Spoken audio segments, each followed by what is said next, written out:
panibagong umaga na ibinigay mo po sa amin ngayon, O God.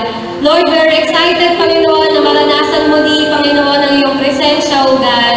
Tanggapin mo, Panginoon, ang aming pagpupuri sa iyo, Panginoon, because you deserve it, O God. Salamat po, Panginoon. In Jesus' name, amen and amen. Purihin po natin ang ating Diyos ng may sigla. Come on! Sabay-sabay po tayo magpasalamat sa ating Panginoon.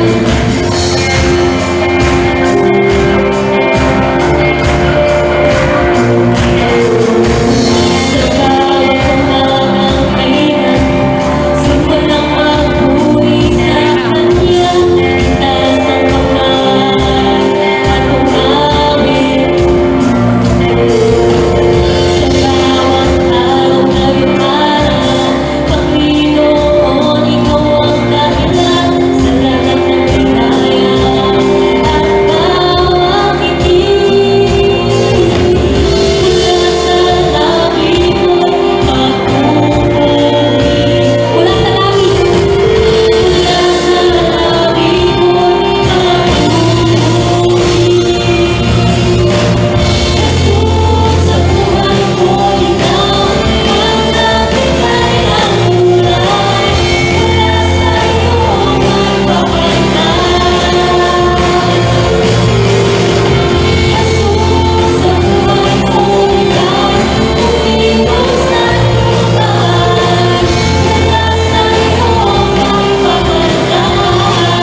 presensya.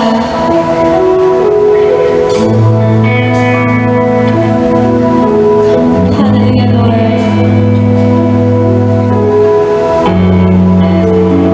Thank you, Jesus.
our Savior's wings. Amen po, no? Na kahit ano man po yung mangyari before in the past, kung ano man yung mga nangyari sa atin ngayon, we can always ask God for His unmerited favor or grace.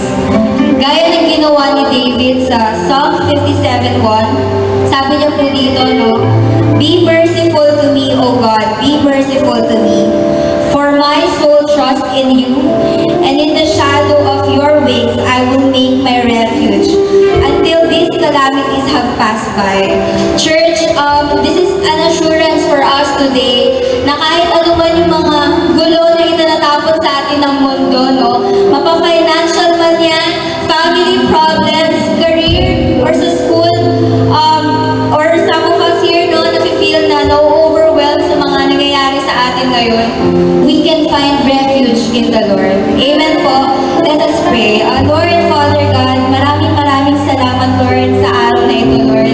I pray na buksan mo lamang, Lord, yung eyes and mind namin, and be sensitive enough, Lord, sa word na gusto mong intindihin namin sa araw na ito. We wanna feel your presence today, Panginoon. Ikaw lang din talaga yung may taas sa lugar ito, Lord God. And even sa speaker namin, itago mo lamang siya sa inyong likuran. We lift you up, Panginoon. We give you all the glory and praises. In Jesus' name, amen.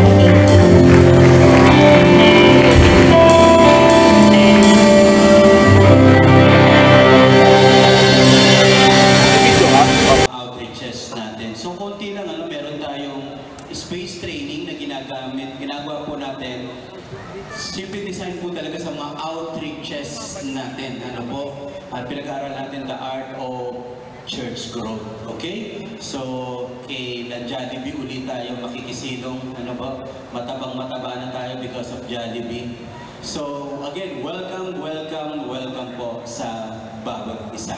Revival 2 na po tayo. Sabi po ni Charles Finney, ito mga magagaling na leader po, noong unang panahon, revival is nothing else than a new beginning of obedience to God. So yung idea ng revival is more on, muli yung, dati ka naman sumusunod Kaya lang may portion, may part, na parang mag-subside, parang hindi na tayo ganun ka-eager sumunod kay God.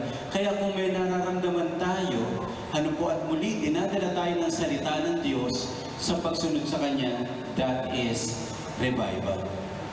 And obedience is one of the greatest keys to the enjoyment of God and the transformation of our lives.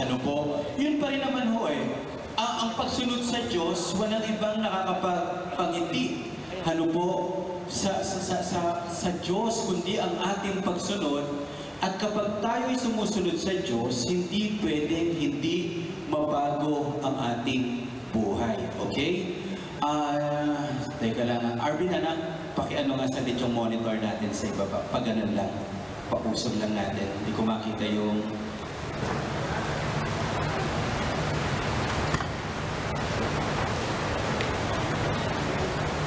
Okay? So, revival na po tayo ng muling nabuhay. Walang nare-revive na, pag sinabi natin na-revive, dati nang nangyayari, muli na lang nabuhay ulit.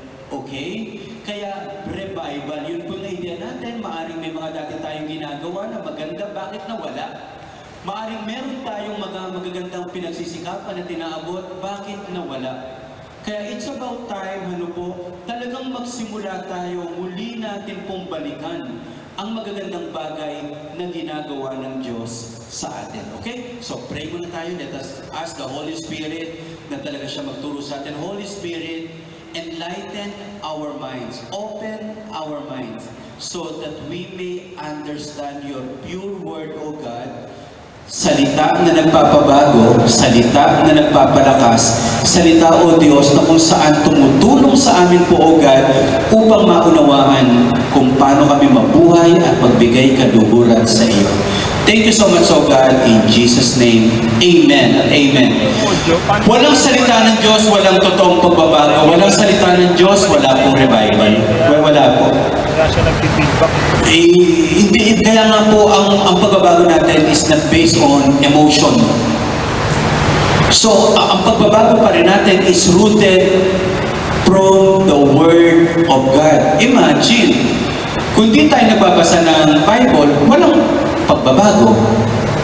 So ganun lang po yun. Lahat ng pagbabago, lahat ng transformation, lahat ng revival, laging nagsisimula sa pagnanais bumalik sa salita ng ating Panginoon. Sana na kapag dinidiscuss ko to, maalala mo talaga yung point o part ng buhay mo. Sobra mong hinahanap ang salita ng Diyos na hindi mo kayang mabuhay without the Word of God. Okay? So, napakahalaga po niyan. So, dito na po tayo sa Nehemiah chapter 8, beginning verse 13 muna tayo. Chapter 8 pa din napansin niyo po sa chapter 8, pag binasa niyo Nehemiah chapter 8, wala nang mga Tobias, wala nang mga Sanballat. Yes, may mga nanggugulo po, pero yung chapter 8 natin, makikita mo talagang sobrang revival ang focus.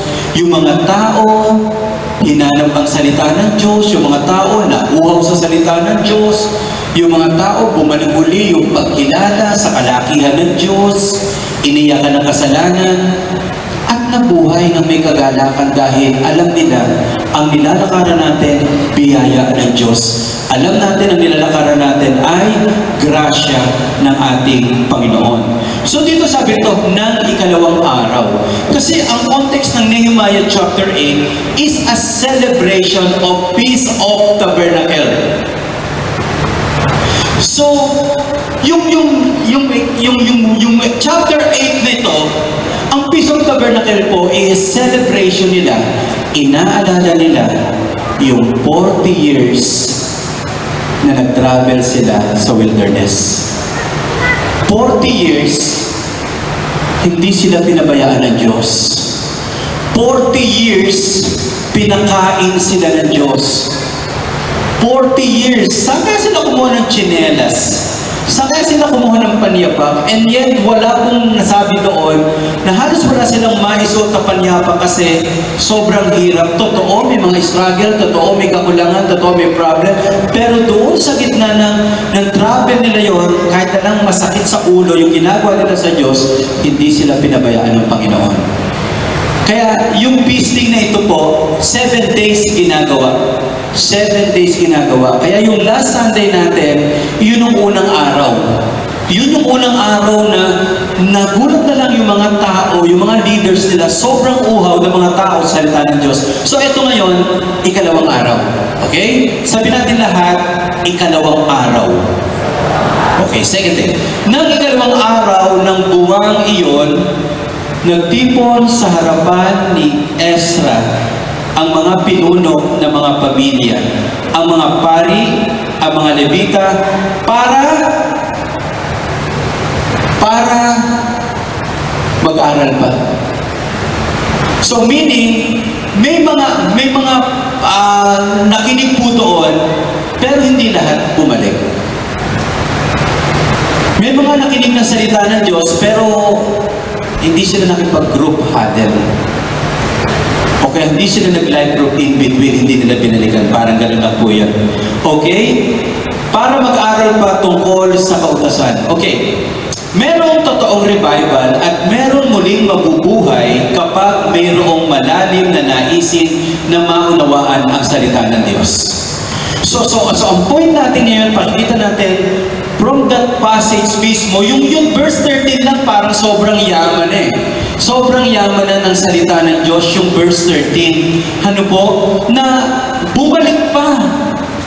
May mga taong bumalik para aralin pang mabuti ang salita ng Diyos kasi hindi lang sapat na natuwa sila, ang gusto na nila maunawaan. Talagang hukayan, ano ba ibig sabihin nito? Meron silang parang in a sense, kabatiran na hindi ko lang sapat na mabasa ang Bible, kailangan maunawaan ko ito. Sino po rito yung katulad ko somehow, slow learner? Yung pag may sinabi sa iyo, oo ka lang, pero ang totoo, hindi mo rin naman naunawaan Diba sabi ng teacher, any question? No ma'am, no. Sasabihin mo maya sa eskwela mo, ano sabi ni ma'am? Kaya hindi po ako naniniwala. na isang upuan lang, maraming tao, marami na akong kakilala magagaling. Parang simple explanation, nakukuha na nila agad. Pero alam niyo po, habang pinag-aaralan ko, ang salita ng Diyos parang balon. The more na hinuhukay mo, may tubig na lumalabas. The more na hinuhukay mo, may tubig na bumabalong. And we believe that is the picture. Kapag nakinig ka ngayon ng Sunday service, binalikan mo pa. Marami dito nagsusulat sa notebook. Next year na po ang evaluation. Ano nga uli yung sermon noong September 15? O hindi ba? Ang nababago sa atin, yung notebook. Hindi tayo. So yun po. At yun ay nilalatag lang natin na hindi lang sapat na mabasa natin ang Bible. Sana you have time, sana we have more time to understand the Word of God. Okay, diretso tayo. Sino yung mga pumunta upang pag-aralan pa ang salita ng Diyos? Heads. Mga head ng family po nila. Mga leaders ng pamilya. Mga tatay. Priests. Levites. Mga spiritual leaders. Wow! Imagine, lahat ito nagtuturo na. Lahat ito kilala sa pangunguna. And yet, sila ng mga nagtuturo. Sila ng magagaling. Sila ng ang husay. And yet, sila pa yung nauuhaw na patuloy na maunawaan ang salita ng Diyos.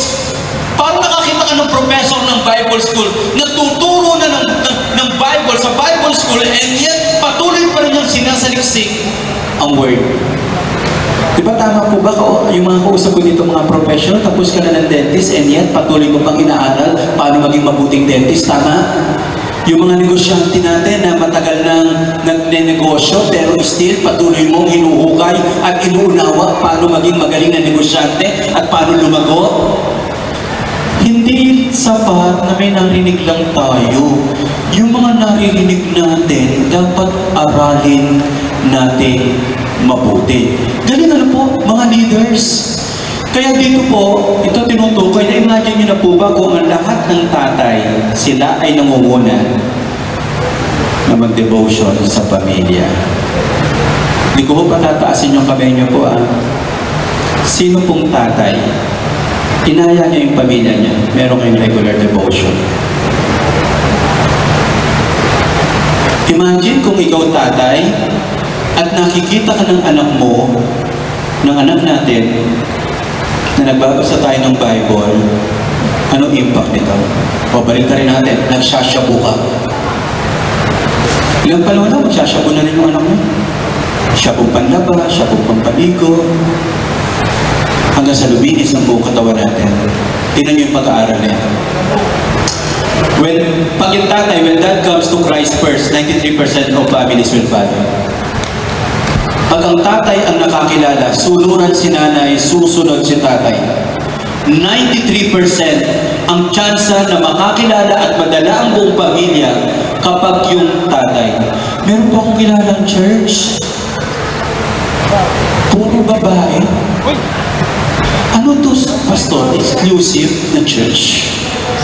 Para sa mga nanay lang. Wala siyang gawin na, sabi ko, pastor, sino may mentoran mo? Puro babae yan. Kung ang babae dapat, yung asawa ng pastor, alam may mentor sa mga babae. Alam mo, napakasagwa naman si pastor, dahil tayo maglalata. Ganito ang paglilinis ng pinggan. Parang pangit. Hindi ba ang tuturuan ni pastor, yung mga tatay, paano maging mabuting leader ng pamilya? Can I hear amen?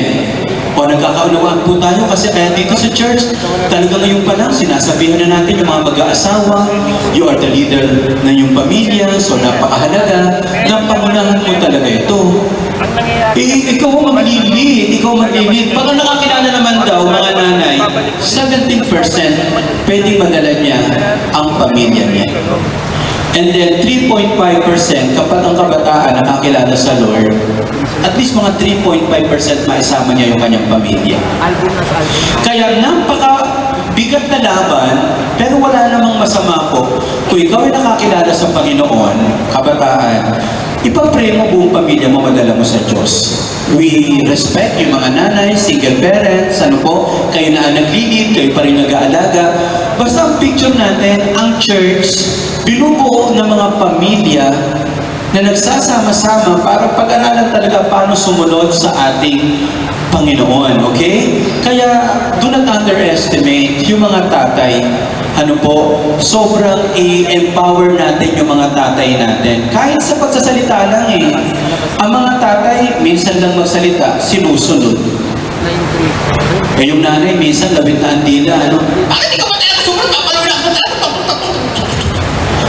Nakakaawa.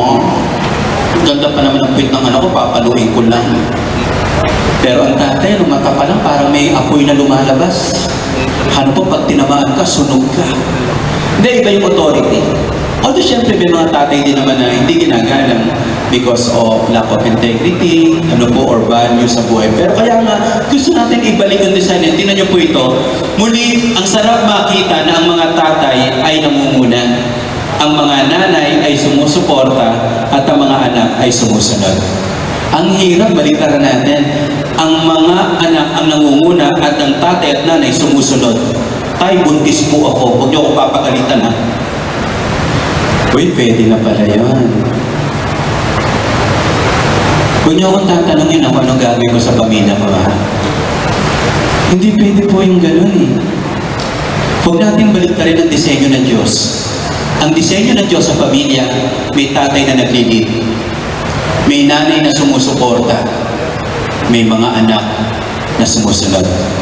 Nakadalasan sinasabi, wait lang. Yung wait lang na yon, hindi ho sumusunod yun. Wait lang, delayed obedience. Kaya nga mga tatay, hindi na ho uso yung tatay na hindi nagsasalita, monumento. Ang kailangan natin, movement, gumagalaw yung mga tatay natin. Lahat po na gusto at pangarap nila na ang structure ng pamilya nila ay ganito ang mangyari. May tatay na nangunguna, may nanay na sumusuporta, may anak na sumusunod. Pwede ho bang pumalakpak na malakas para sa Diyos? Hallelujah! Ang bigat lang ng tatay yung head, yung nanay yung leeg. Kaya minsan, disaster din po talaga yung pamilya na yung sobra yung authority ng nanay na na-overpower niya na yung asawa. So kaya, balik lang natin lalo sa mga outreaches natin, maaaring hindi nila alam, pero tulungan lang po natin. Tingnan niyo po ito. Sa verse 13 pa rin, natipon sa harapan ni Ezra. Nasaan si Nehemiah? Natipon sa harapan ni Ezra. From chapter 7 pababa, puro si Nehemiah ang nakikita natin, and that time he is the governor. Pero makita natin, kasi pag pinag-usapan, Word of God, nagtipon sa harapan ni Ezra. Oo, si Nehemiah ang ginamit para i-build ang wall ng Jerusalem. Pero si Ezra, siya ang tagapagturo ng kautusan. Kaya iginalang ni Nehemiah ang galing ni Ezra bilang tagapagturo ng kautusan. Sabihin nga ho natin, galangin ang galing. 1, 2, 3. Kasi meron po sa Bible si King Saul. Hari siya ng Israel. Pati gawain ng mga high priest, pinakialaman niya Paano kung hindi ka naman magaling sa admin? Sinisiksik mo ang sarili mo sa admin.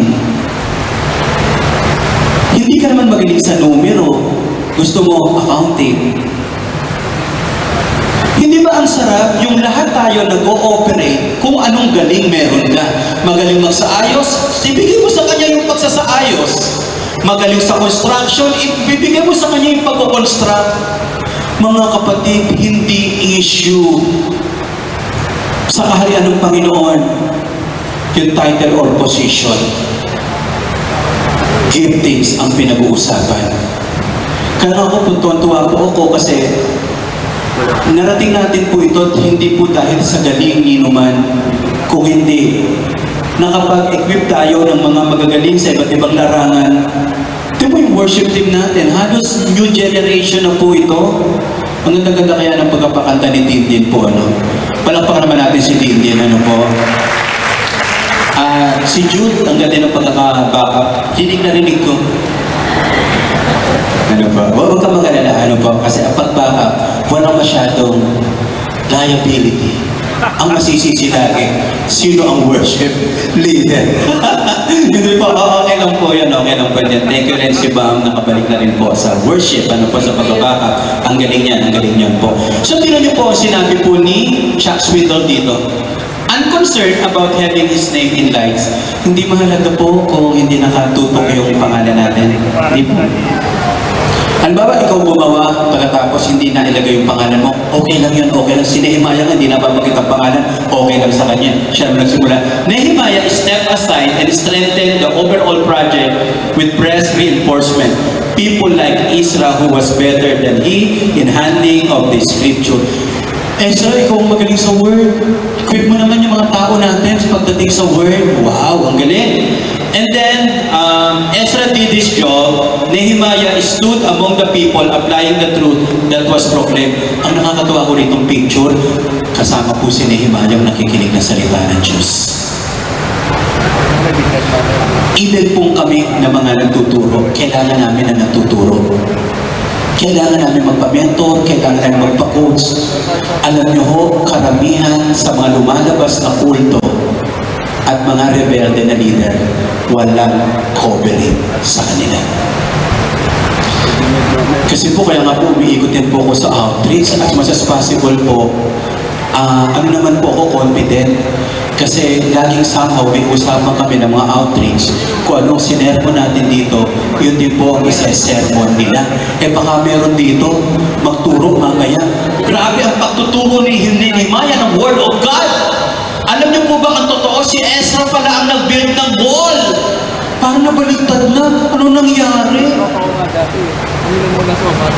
Yun po, ano. So, napakaganda po na may dumadalo. Unless na lang meron kayong gustong i-emphasize sa outreach. Kaya nga po, dito po, baka ano na yung pag na ako, kabahan na po kayo kapag sinabi ko, alam niyo po ba, ako ang may-ari ng universe.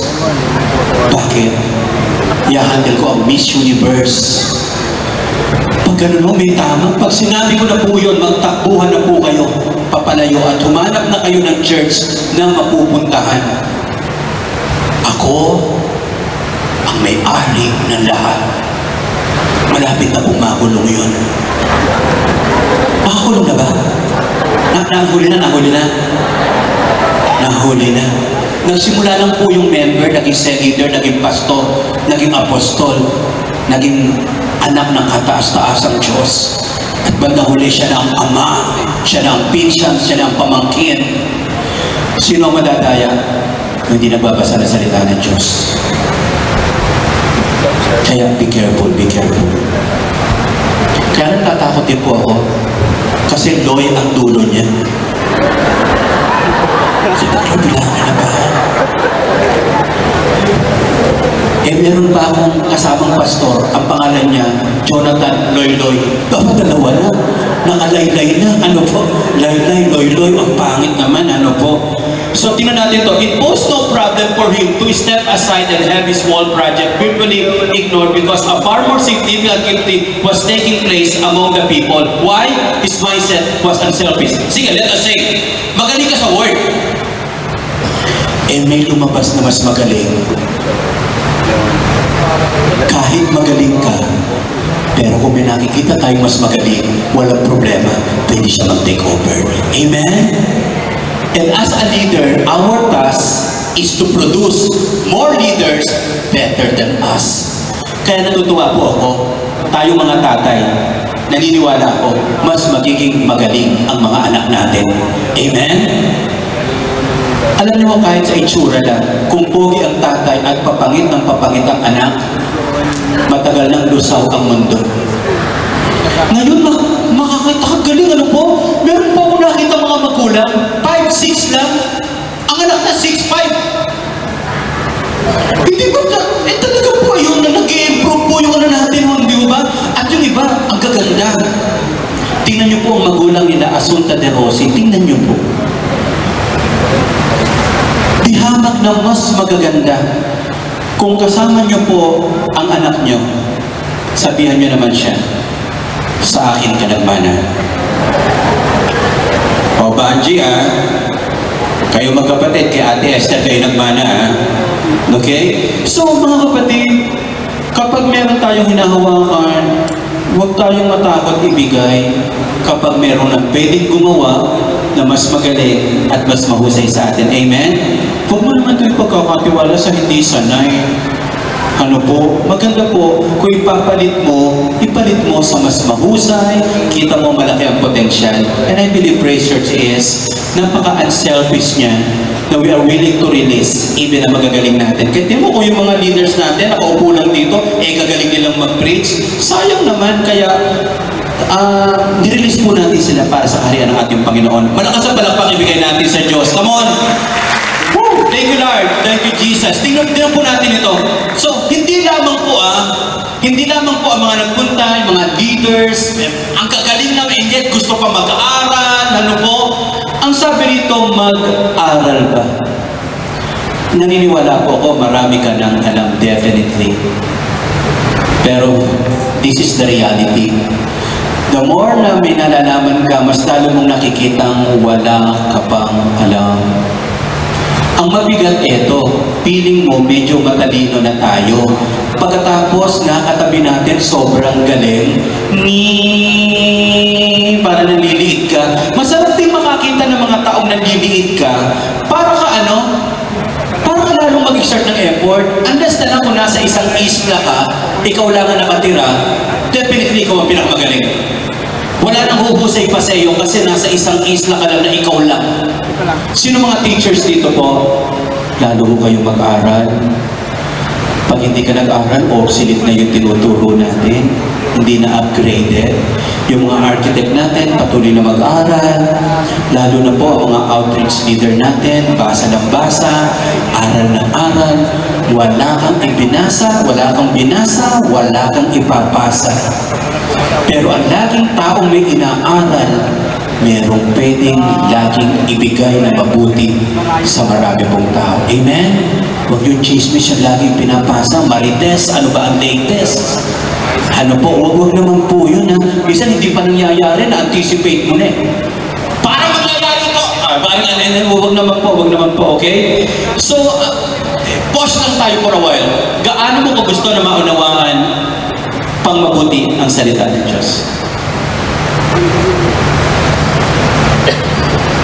Sige nga, question. Anong verse yung sobrang alam na alam mo? O, minsan nagtatawanan tayo, John 3:16. Kanino sinabi ni Jesus ang John 3:16? Sino po kausap niya? Tito Soto. Sino pa po? Si Wally. So, isinulat at sinabi po yung John 3:16 kay Nicodemo na mayaman, matalino, ginagalang. Kasi nakala natin ang John 3:16 para sa mga mahirap, para sa mga pusakan. Pero sige, in general thought, para yan sa lahat. Pero may isang lalaki na matalino, mayaman, magaling, pero hindi niya alam ang buhay. Kaya lumapit siya kay Jesus. Hindi lang ang mahirap ang nangangailangan kay Jesus. Pati mga mayaman, pati mga matatalino, pati ang mga politiko at may mataas na pinag-aralan. Kung kayo po nag-agree, malakas ang palakpak, ibigay natin sa Diyos. Sana kahit may isa man lang, pero sobra mong naunawaan. Sobra ko pa rin hinuhukay ang Joshua chapter 1 verse 8. Sobra ko pa rin hinuhukay yung Ecclesiastes 9:10. Sobra ko pa rin hinuhukay ngayon yung Romans 15:13. At sobra kong binabalikan ngayon one of the greatest picture and painting of Psalms 23. Diba the Lord is my shepherd, I shall not be in want. Pag nasa Diyos ka, hindi ka mangangailangan. Bakit mga tao ayaw lumapit sa Diyos? Ang sarap sa Diyos. Kung nasa Diyos ka, hindi sapagkat ang Diyos ang nag-aalaga sa iyo. Tanungin natin bakit daming mga tao ayaw pa rin lumapit sa Diyos. The Lord is my shepherd. Oh, listen to me. Tingin po kayo sa akin. Alam niyo ang pinakamaganda. Sobrang, ako po talaga niyayakap po ito. Wala ako nakitang tupa na namatay para sa shepherd. Shepherd lang ang handang mamatay para sa tupa. Sana maabot ko yung leadership na I am willing to spend my life and to die sa mga taong ipinagkatiwala sa akin ng Panginoon. Because I love them. Because I love them. Sigit ko lang po, dumalo kami ng last Sunday kay Captain Ray Hernandez, Major Ray Hernandez. Alam niyo po, kahit putol na yung dalawang paa ni Kuya Ray, at napakarami niyang iniinda, pero grabe yung kanyang conviction, gusto niya pang mabuhay. Alam niyo po, napakadelikado po ng dinaanan niya noong linggong ito, na kung hindi po talaga siya dumumi, pwede po siya mamatay. Pwede po. Pero gusto ko rin yung pagmamahalan ni Ate G at ni Kuya Ray. And let me borrow this quotation na narinig ko kay Kuya Ray, kay Ate G. Pastor, kahit anong hirap, basta nakikita kong buhay ang aking asawa. Sino po rito may asawa ka gusto mong patayin? Malakas, buo ang paa. Alam niyo po, ang sarap yung sana ganito yung relationship natin kay Jesus. Habang tumatagal, lalo natin minamahal ang Diyos. The more na nakikilala natin si God, lalo natin siyang minamahal. Amen? Na wala nang gaganda pa sa buhay na pinamamulahan ng Diyos. Malakas mo ilit palakpak para kay Jesus. Wow, thank you Jesus, thank you God. Okay, so 10:31 na tayo. Kaya sa live group, kung gusto nyong maunawaan ngayon ang message na ito, magugulat po kayo. May mas magandang insight yung katabi mo, yung barkada mo, yung kasama mo sa live group, sa pinag-aralan natin. Totoo po yan eh. Pag nakikinig ako ng Bible study at nakikita ko po, nahugot niya yun, ang galing. Sinasabi ko na lang, buti nakita mo. Kung hindi ako magsasabi niyan eh. At totoo, mas marami pang mas magagaling humukay ng salita ng ating Panginoon. Kaya imagine niyo po ito, kung lagi tayo nagbabasa ng salita ng Panginoon, anong buhay meron tayo? May patititigan lang po ako sa inyo ha. Tingnan niyo po ito. Ayan. Titigan niyo lang mabuti. Isang lalaki na may yakap-yakap na Bible, may hawak na Bible, isang lalaki na walang hawak ng Bible at hindi alam ang Bible. Hindi mo tayo mahuhula. Can you predict sino ang magtatagumpay sa dalawa na yan? Sino sa tingin nyo ang may mas maayos na buhay? Sino sa tingin nyo ang mas maayos magpatakbo ng pamilya? At kung yan ay boss at magiging CEO, sino sa tingin nyo sa dalawa nila? Pwede maging parehong CEO yan, pero sa tingin nyo, sino ang mas mahusay? Sino ang pagpapalain? Yung taong may salita ng Diyos. And that is a game changer. And that is a great difference. Ibang-iba ang buhay ng taong inuunawa ang salita ng ating Panginoon. Can I hear amen? Okay, so yun po yung una natin. Merong totoong buhay at merong muling na buhay kapag hindi lang basta gusto nating marinig ang salita ng Diyos, gusto kong maunawaan. Ano ba talaga ang sinasabi ng salita ng Panginoon? Marami po kasi spoon feeding na ngayon eh. Yung sa dami nating napapanood, hindi yung tayo mismo ang naghuhukay ng salita ng Panginoon. Pangalawa ito, verse 14 muna tayo. Natuklasan nila sa kautosan na iniutos ng Panginoon sa pamagitan ni Moses. Yung mga hindi nagbabasa, walang matutuklasan. Yung mga hindi nagbabasa, walang maunawaan. Praise Church family, this is the key, number one key of success. Lahat ng matatalino may inaaral. Lahat ng mahusay at magagaling, lagi silang merong binabasa, connected sa gusto nilang mangyari sa buhay. Pwede bang lumago ito sa negosyo na hindi naman nagbabasa to about business? Pwede ba itong maging mabuting tatay na hindi nagbabasa paano maging mabuting tatay?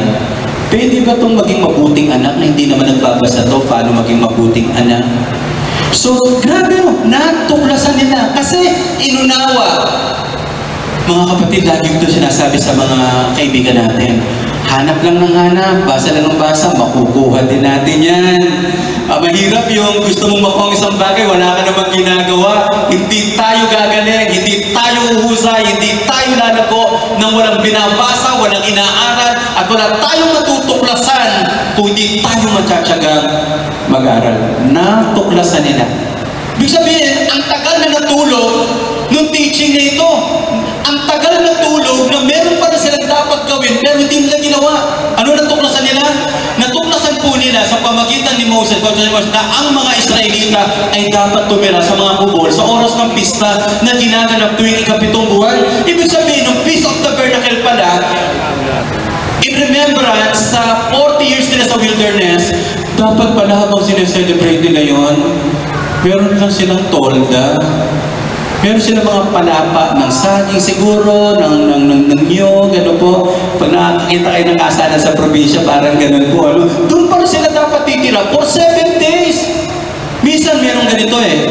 Nakakita na ba kayong masulurin, pero hindi magaling makinig ng instruction? Pinabili mo na suka, toyo ang binili. Pagkatapos 3 bundok ang lalakbayin niya. Bago ulit makabili. Tapigan mo yung katabi mo. Ikaw yan. Ako po talaga pinakayoko po kami ni Lucas Eva. Si Lucas yata itong namana sa akin sa lahat. Pag may pinapahanap ang mami niya o kaya si mama, hindi namin agad makita. Mula ngayon, magkakaroon ka ng maraming mata at kinabukasan, siya ay naging pinya. Kami po kasi mga lalaki, may mga taong magaling sa paghahanap. Yung mga babae, yung dapat na hindi makita, nakikita. Magtago ka ng ATM, makikita yan. Pag-ipit ka ng 1,000 sa gilid ng pader, makikita yan. Bino mo naglinis, ano to? Ayun po kabaligtaran natin mga lalaki. Ano po, mga lalaki, napaka 30 years old pa lang, may dementia na. So, mga kapatid, it's about time, ano po, unawain talaga natin mabuti ito. Ano yung instruction? Tingnan nyo. At dapat nilang ipaalam sa Jerusalem at iba pa nilang mga bayan ang utos ng Panginoon na pumunta sila sa mga kaburulan. Kumuha ng mga sanga ng mga olibo, mirto, palma, at ang iba pang mga kahoy na malago para gawing mga kubol ayon sa mga nakasulat sa utusan. O dinig ng dinig, pero hindi na unanawa. Pero itong mga leaders na nag-aaral pa, ayun, ito palang tamang pagse-celebrate, ayun, ito pala yung tama para i-commemorate po yung mga bagay na gusto ng Diyos na huwag natin kalimutan. O, tingnan pa natin. Kaya kumuha ang mga tao ng mga sanga at gumawa ng kubol sa patag na bubong ng mga bahay nila, sa bakura ng mga bahay nila, sa bakura ng templo ng Diyos, sa plaza na nasa harapan ng pintuan ng tubig at sa pintuan ni Ephraim. Merong utos si God. Inunawa nila yung utos ni God. Nagawa nila yung utos ni God. Number 2, ang tunay na revival at totoong may buhay is... Teka muna. Mukhang pumorward lang po ako. Okay, number 2 is this. Merong tunay na revival kapag merong kahandaan na sundin ang sinasabi na salita ng Diyos. Binasa, inunawa. Kaya mo inunawa kasi alam mo, kapag hindi ko ito naintindihan, hindi ko ito papakinabangan, hindi ko ito magagawa. Kapag hindi ko ito naunawa ang mabuti, malabong mag-prosper ako. Hindi ko ito maya-apply. Kaya alam niyo po, talagang sa pagbabasa ng Bible, ang pinakamatagal somehow, observation, titigan mo mabuti ang Word. Hukayin mo talaga siya, unawain mo mabuti. Holy Spirit, tulungan niyo po ako. Kasi huwag kang magbabasa ng salita ng Diyos na hindi ka handa na sumunod. Hindi tayo nagbabasa ng Bible kasi may Bible quiz. Kasi may life group. Hindi. Life transformation. Kasi alam natin, ang salita ng Diyos, kapag sinunod mo, may mababago. Can I hear amen?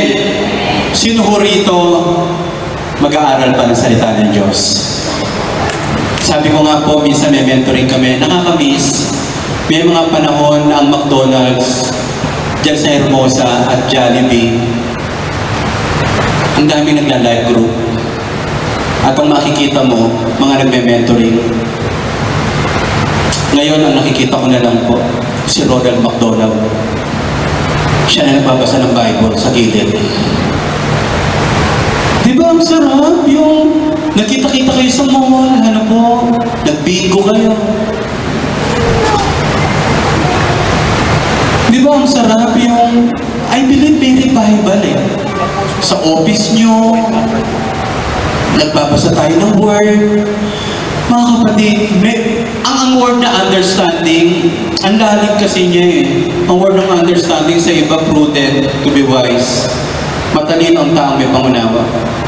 Matalino ang taong inaaral ang isang bagay. Hindi lahat ng may alam, may kaunawaan. Hindi lahat ng may dala ng Bible, alam ang Bible. At hindi lahat ng may alam sa Bible, naunawaan ang sinasabi ng salita ng Diyos. So we need to invest, ano po, sa Word of God. Okay, so, tingnan natin ito po During the, sabi lang po ni Warren Wiersbe, during the 7 days of the feast, the Jews lived in booths made of branches and usually built on the flat roofs of their house. It was time for looking back and remembering the nation, 40 years of wandering in the wilderness. When the people were homeless and lived in temporary shelters, but the feast was also a time for looking around at the harvest, blessing from the hand of God. Alam niyo ang Diyos, kung meron man siyang gusto laging ipaunawa sa atin, bago ka pa tumira sa magandang bahay, alalahanin mo, halos wala kayong matira ng una. Bago ka nagkaroon ng magandang trabaho, halos lahat pinasukan mo para lang magkatrabaho. Ngayong may magandang trabaho ka na, ngayong may maganda ka ng bahay, ngayong may maganda ka ng negosyo, ngayong ang ganda-ganda na nakatayuan mo, huwag mo kalilimutan ang pinanggalingan mo para ipagpasalamat mo sa Diyos ngayon kung anong meron ka. Can I hear amen? Kaya nga ang mga grateful na tao, alam nila galing sila sa wala, pinagpala lang sila ng Diyos. Amen? Ang mga matatalinong tao, napaka-grateful, alam nila wala silang alam, meron lang nagturo sa kanila. Can I hear amen? Yung mga architects natin, magiging magaling kayo, pero lagi niyong babalikan sino nagturo sa inyo. Hindi ka gumaling nang walang nagturo sa iyo. Ang sabi pa dito, ang ganda lang eh. The Lord had given them a good land. Eto na. And they were never to forget the giver as they enjoyed the gifts. Deuteronomy 8:28 yan. Yung idea na kapag tumitira na kayo, let us remember the giver, not only the gifts. Can you hear amen? Huwag mong kalilimutan yung nagbigay. Huwag yung lagi natin naaalala, yung ibinigay. Okay? And then the Feast of Tabernacle was also an occasion for looking ahead to the glorious kingdom God promised His people, Israel. The idea is maganda na ang pinagkaloob sa iyo ng Diyos, but are you aware, may mas maganda pa dito sa tinatapakan natin. Meron pang langit, meron pang lugar na kung saan makakasama natin talaga ang ating Diyos magpakailanman. It was a week-long festival of joyful praise and thanksgiving focusing on the goodness of God. Kaya alam niyo po, dapat ang pinakamasayang lugar, simbahan. Kasi punong po ito ng mga taong pinagpala ng Diyos, kinabayat iningatan ng Panginoon. At kinikilala natin ngayong umagang ito, it is God who bless us. Amen? O yung mas malakas naman na palakpak sa Lord. Hallelujah! Thank you, Jesus. Thank you, God. Okay? Ano lang, kasi medyo review ito, no? Ang tagal na pala niyan. Bakit? O, nagse-celebrate siya na. Pwede hindi sila nakasunod sa pattern. Ang tagal na pala may ganyan. Bakit? O, ano ang tamang pagtugon? Kasi ang salita ng Diyos nakaka-review. Kaya maraming tao ayaw magbasa ng Bible. Kasi sasabihin na naman ito yung mali kong ginagawa. O, diba? Parang ganyan, di ba ba? Okay, mga maling tugon sa ipinagagawa ng salita ng Diyos. So, sige sabihin na natin, ngayon lang ito natutunan. Pwede yung Israelites, pwede maging defensive eh. Pwede mo ako masisisi kung di namin nagagawa yan, wala naman nagturo sa amin. Make excuses, parang ganun din. Kapag hindi ka ba nakakasunod sa Lord, sa Word of God, maninisi tayo at i-blame talaga natin ang ibang tao. Yan po ang pangit na pagtugon kapag binasa ang salita ng Diyos. Bakit ka mahirap? Wala naman nagturo sa akin. Paano yumaman eh? Ba't di ka naghanap? O bakit puro sakit ka ngayon? Wala naman nagturo sa akin alagaan ko ang sarili ko ba't hindi mo inalam? Mga kapatid, kung ano tayo, ito po ay culmination ng mga bagay na ating naranasan at pwede mga natutunan pero hindi in-apply sa buhay. It's about time, mga kapatid.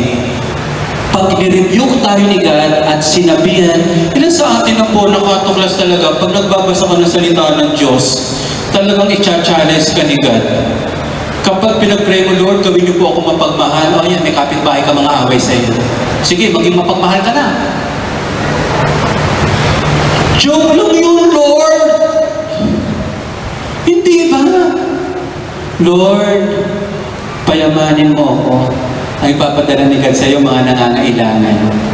Yung meron kang kakaunting bagay, challenge ka pa ni God na tumulong. Kasi iyon ang paraan ni God para ka lalo kanyang pagpalain. Can I hear amen? Nakikita niyo po? Pag sinabi mo, Lord, tulungan niyo po akong maging mabuting asawa. Mamaya-maya, inaaway ka na ng asawa mo. Ang hirap na mga pag-pray. Ganito na lang ang sikreto ko. Wala na lang akong hihilingin sa Diyos. Nakita niyo po? Sobrang buhay ang Word. Meron akong binasa sa 1 Peter. Ang parang ginawa ko pong idea, ginawa ko pong application ito.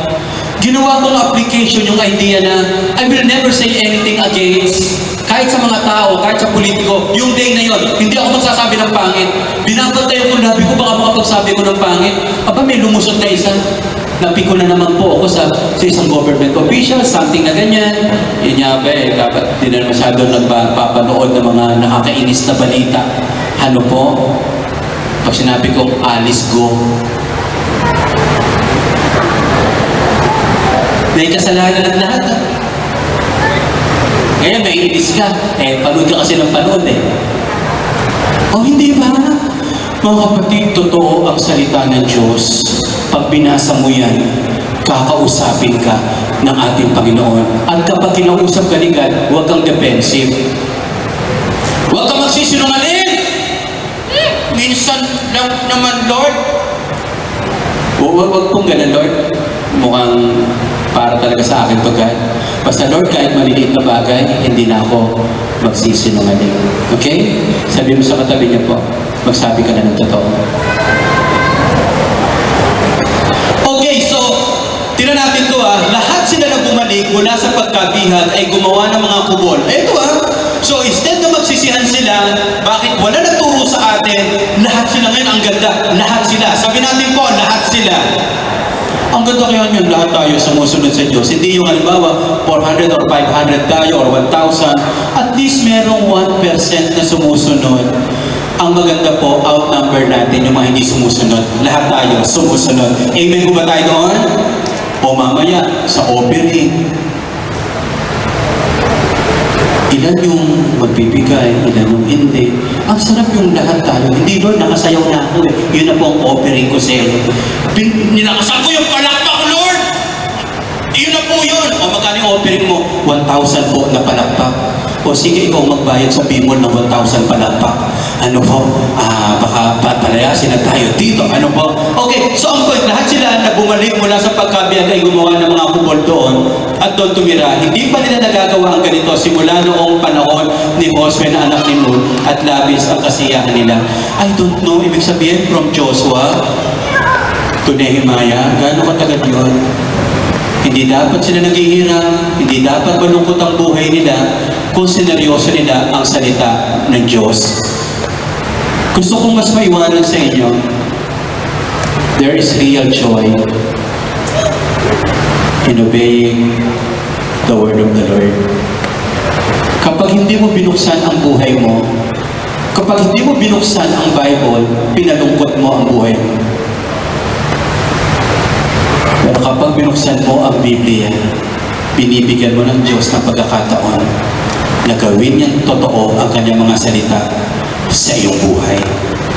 Araw-araw ay binabasa ni Ezra sa mga tao ang aklat ng kautusan ng Diyos mula una hanggang sa huling araw ng pista. Grabe, babad sila talaga feasting to the Word of God. Ipinagdiwang nila ang pista ng 7 araw at ng 8 araw, nagtipon sila para sumamba sa Panginoon ayon sa kautusan. May totoong revival kapag merong bunga ng kagalakan sa pagsunod sa salita ng Diyos. All throughout, akala ko po, nakakalungkot sumunod sa salita ng Diyos. Nung una, nakakalungkot, kala ko ang picture lang, parang pag binasa mo ang Bible, yes, laging mag-repent, laging malungkot ang buhay ng isang tao na nakapagbasa ng Bible, pero hindi po pala ganoon dapat.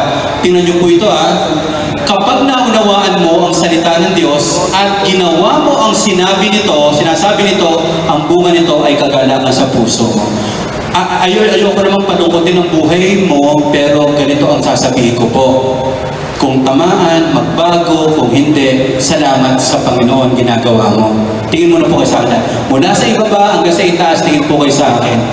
Hindi kaya malungkot ang buhay mo, hindi ka nagbabasa ng Bible. Hindi kaya ang lungkot-lungkot at walang nangyayari sa buhay natin, hindi ko kasi sineseryoso ang pagkabasa ng Bible.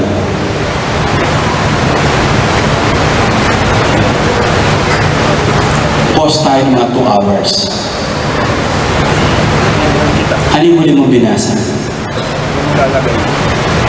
May papalapit na parating na bagyo. Saan pong verse nakasulat yun?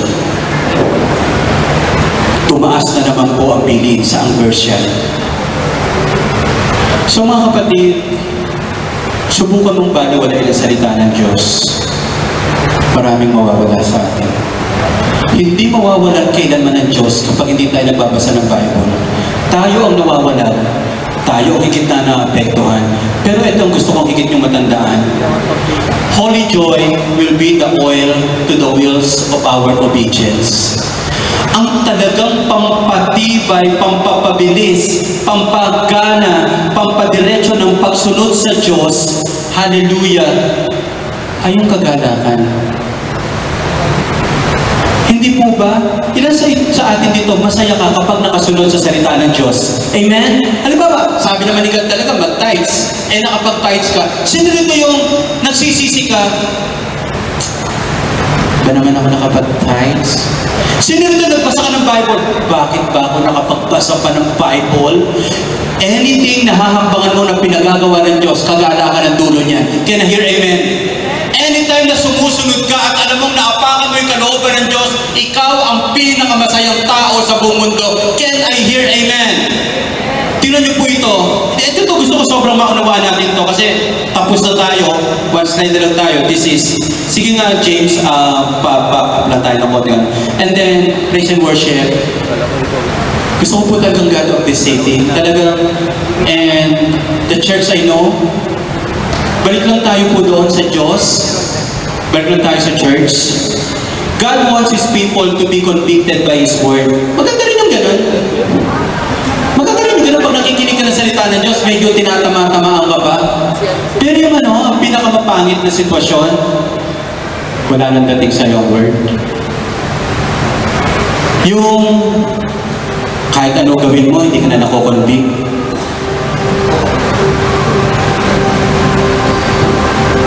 Yung alam mong kasalanan pero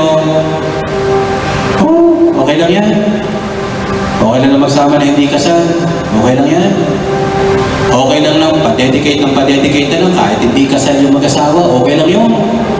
Sino nagsabi sa'yo okay yun? Okay lang paminsan-minsan hindi nag-church. Okay lang yun. Sino nagsabi sa'yo? Okay lang na hindi nagbibigay. Sino nagsabi sa'yo?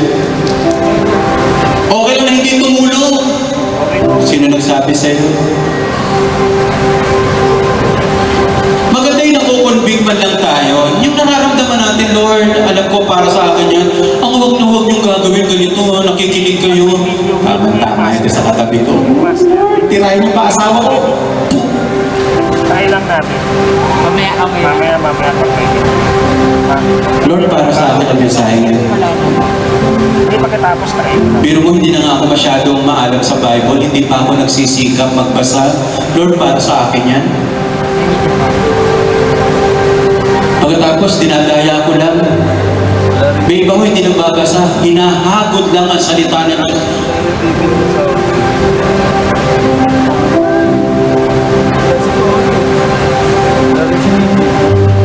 May sarili ka na bang Bible? May sarili ka na bang Bible na binili mo? O hanggang ngayon, ba't di ka nagbabasa ng Bible? Hindi pa po ako binibigyan ng leader ko eh. Sabi niya, bibigyan niya ako eh. Paano hindi ka binigyan?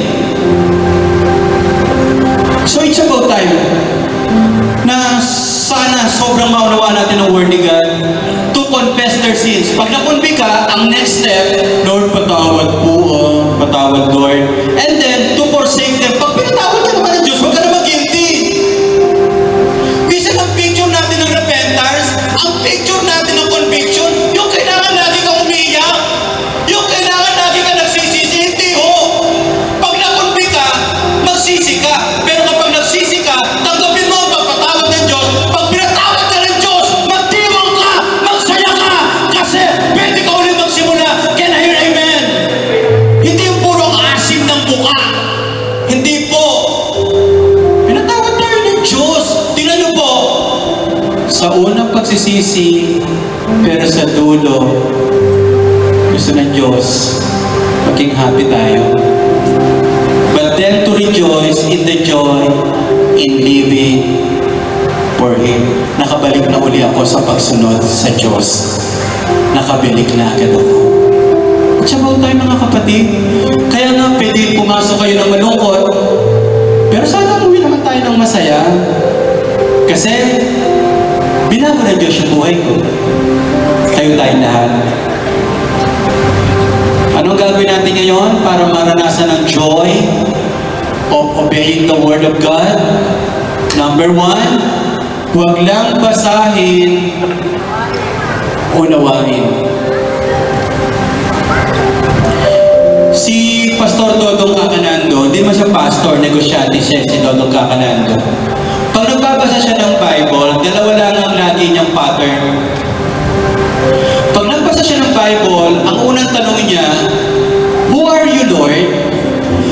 Lord, habang nagbabasa ako, sino ka ba na? Uy, you are good shepherd.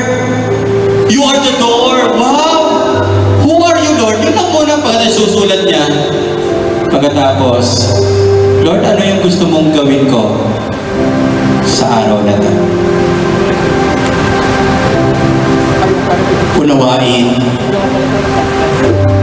gawin, damahin. Unawain, sundin, damahin. Tayo nga po lahat in 1, 2, 3. Sana lahat tayo merong joy. Kaya sabi pala ni David, nung nag-repentance siya, restore unto me the joy of salvation.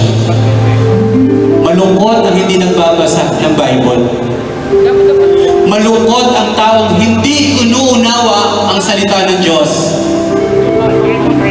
And hindi natin may enjoy ang buhay without feeding our soul of the precious, napakasarap na Word of God. Wala pa ho kayong kinain na nagbabago ng buhay niyo po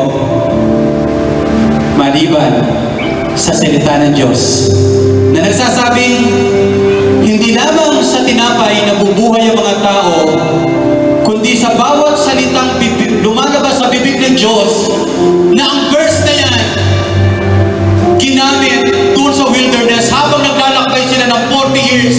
Wala silang masisilungan, walang tindahan mabibilan, wala silang pulis na matatakbuhan, walang hospital na pwedeng pagdalang pang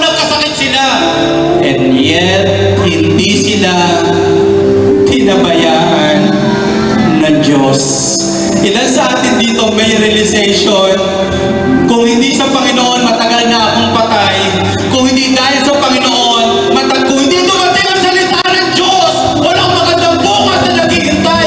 Kung hindi dumating ang salita ng Diyos, walang buong pamilya na nag-uunawaan. Kung hindi dumating ang salita ng Diyos, ang lungkot-lungkot ng buhay natin. Sana magkita-kita tayo sa mga fast food at sa iba't ibang lugar. Pagsaluhan natin, unawain natin mabuti, lakaran, lakbayan, hanggang hindi tayo natutuwa, hanggang walang joy, huwag kang titigil, and let the joy of reading and applying the Word of God be upon you. Come on, awitin muna natin, the God of this city. Let us honor Him. Let us honor God. Righteous and holy, the God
hindi mo makikilala ang Diyos kung hindi tayo nagbabasa ng Bible.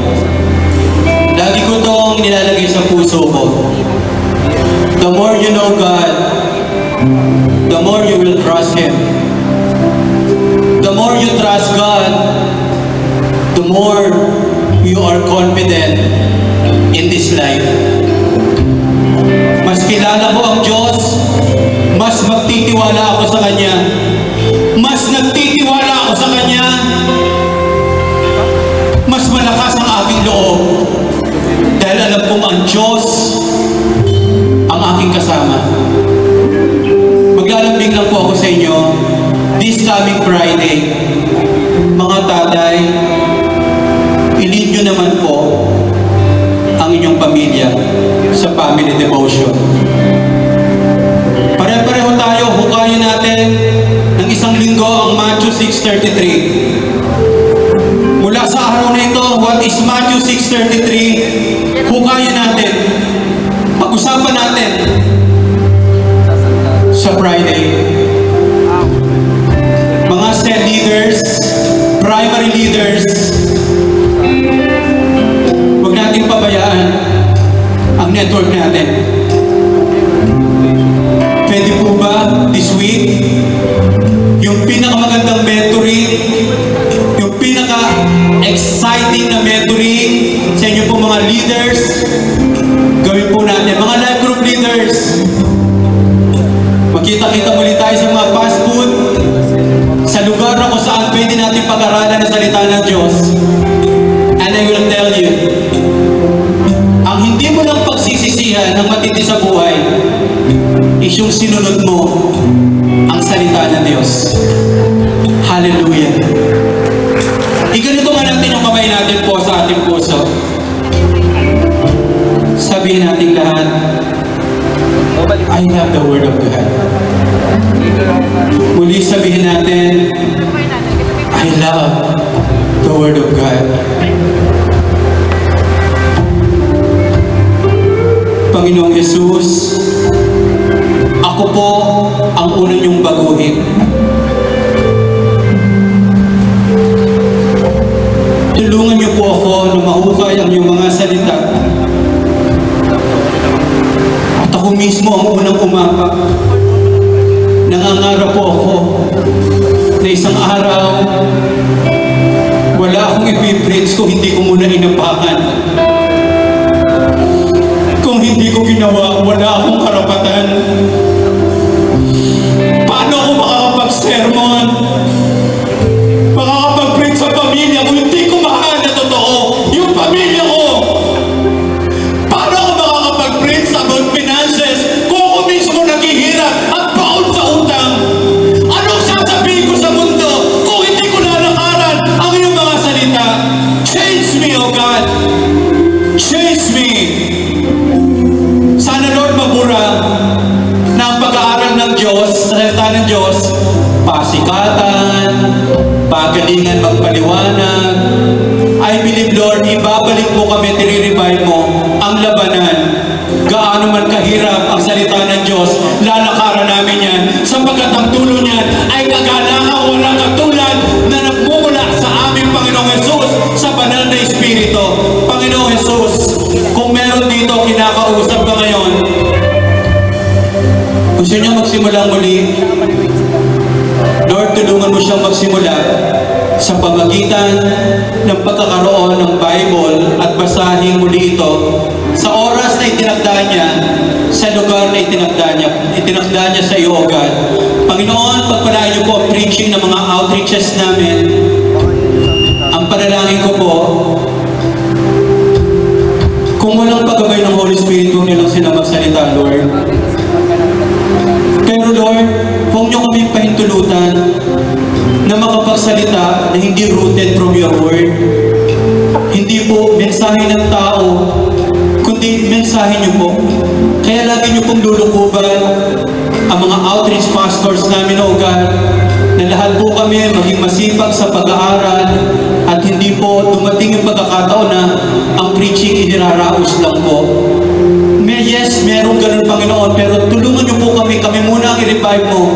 Katulad ng kay Nehemiah, biyaya kapag ang mga tatay at mga leaders ng simbahan ang nabago, maraming maayos na buhay. Panginoon, thank you for convicting us and thank you for the joy. This church is a church of God. This church ay magiging light of the city sa Caloocan, Manila, Binangonan, Rizal, Valenzuela, hallelujah, Santa Maria, QC, Malabon, Santa Cruz, hallelujah, even sa lugar ng Kamuning, Panginoon, Tondo Norte, oh God, maraming pong salamat, Panginoon, sa bawat lugar na pinagdadala mo sa amin. Bao namin ang iyong mga salita na sa liwanag at gabay ng mundo ito upang umayos ang aming pamumuhay. Thank you so much, oh God.